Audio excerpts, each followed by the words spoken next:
پھر بھی جوش ولا سے مل کر بآواز بلند صلوات پڑھیں۔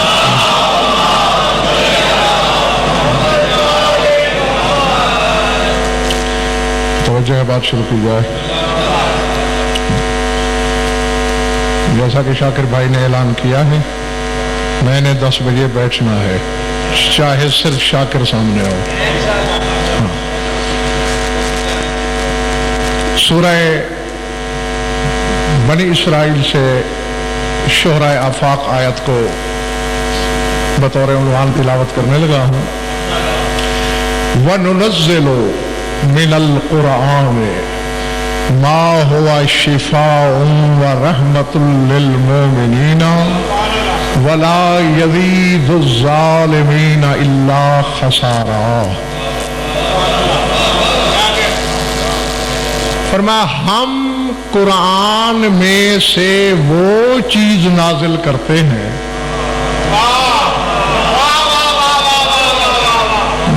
اکثریت کے سروں سے گزر گیا ہے، ننزل فی القرآن نہیں، ننزل من القرآن۔ ہم قرآن میں سے نازل کرتے ہیں۔ میں اس راز سے پردہ اٹھا دوں تو ظرف چھلکیں گے نہیں، الٹ جائیں گے۔ برحال سوچئے گا ضرور کوئی اور قرآن ہے جس میں سے یہ قرآن لیا جائے۔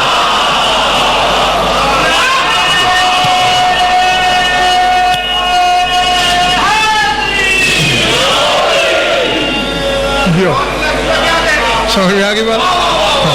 وَنُنَزِّلُ مِنَ الْقُرْآنِ، ہم نازل کرتے ہیں، اور نقوی صاحب یہ فعل مضارع ہے، اور کرتے رہیں گے، من القرآن، قرآن میں سے کیا چیز؟ ما ہوا شفاء ورحمۃ للمؤمنین، جو مومنین کے لیے شفا بھی ہے اور رحمت بھی۔ ولا یزید الظالمین الا خسارا، اور یہی قرآن ظالمین کا خسارہ بڑھا دیتا ہے۔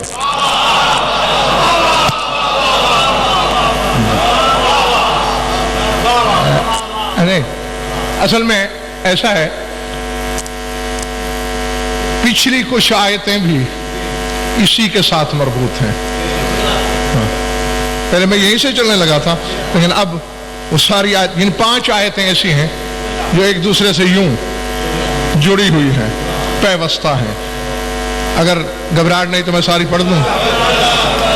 ہاں، طبیعت میں اجلت ہو تو قرآن منبر پہ منگا سکتے ہیں آپ۔ وَأَقِمِ الصَّلَاةَ، بندے شاکر بھائی مٹھی بھر ہیں، اسرار کئی کھلیں گے۔ وَأَقِمِ الصَّلَاةَ لِدُلُوكِ الشَّمْسِ إِلَى غَسَقِ اللَّيْلِ وَقُرْآنَ الْفَجْرِ إِنَّ قُرْآنَ الْفَجْرِ كَانَ مَشْهُودًا وَمِنَ اللَّيْلِ فَتَهَجَّدْ بِهِ نَافِلَةً لَكَ عَسَىٰ أَن يَبْعَثَكَ رَبُّكَ مَقَامًا مَحْمُودًا وَقُلْ رَبِّ أَدْخِلْنِي مُدْخَلَ صِدْقٍ وَأَخْرِجْنِي مُخْرَجَ صِدْقٍ وَاجْعَل لِّي مِن لَّدُنكَ سُلْطَانًا نَصِيرًا وَقُلْ جَاءَ الْحَقُّ وَزَهَقَ الْبَاطِلُ إِنَّ الْبَاطِلَ كَانَ زَهُوقًا وَنُنَزِّلُ مِنَ الْقُرْآنِ مَا هُوَ شِفَاءٌ۔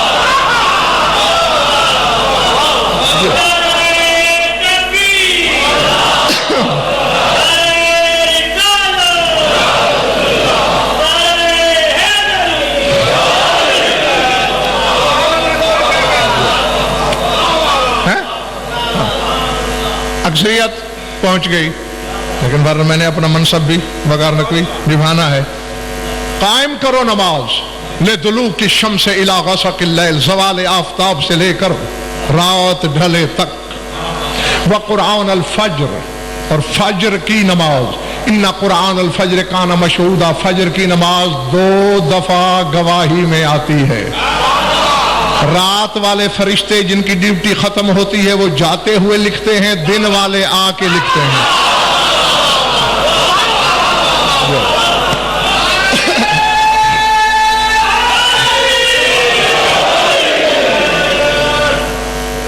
وَمِنَ اللَّيْلِ فَتَهَجَّدْ بِهِ نَافِلَةً لَكَ، اور اے رسول رات کے کچھ حصے میں تہجد بھی پڑھ لیا کر،